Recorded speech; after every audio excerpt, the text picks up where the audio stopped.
नागेश्वर ज्योतिर्लिंग की कथा। नागेश्वर ज्योतिर्लिंग के संबंध में एक कथा प्रसिद्ध है। कथा के अनुसार एक धर्म कर्म में विश्वास करने वाला व्यापारी था। भगवान शिव में उसकी अनन्य भक्ति थी। व्यापारिक कार्यों में व्यस्त रहने के बाद भी वह जो समय बचता उसे आराधना, पूजन और ध्यान में लगाता था। उसकी इस भक्ति से एक दारुक नाम का राक्षस नाराज हो गया। राक्षस प्रवृत्ति का होने के कारण उसे भगवान शिव जरा भी अच्छे नहीं लगते थे। वह राक्षस सदा ही से अवसर की तलाश में रहता था कि वह किस तरह व्यापारी की भक्ति में बाधा पहुंचा सके। एक बार वह व्यापारी नौक से कहीं व्यापारिक कार्य से जा रहा था। उस राक्षस ने यह देख लिया और उसने अवसर पाकर नौक पर आक्रमण कर दिया और नौक के यात्रियों को राजधानी में ले जाकर कैद कर लिया। कैद में भी व्यापारी नित्यक्रम से भगवान शिव की पूजा में लगा रहता था।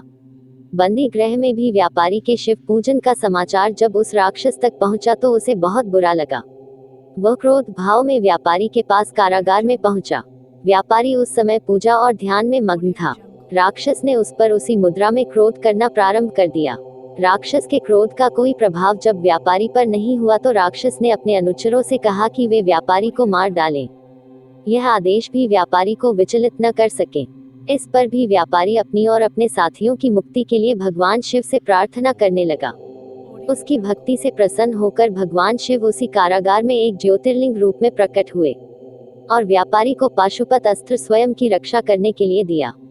इस अस्त्र से राक्षस दारुक तथा उसके अनुचरों का वध कर दिया।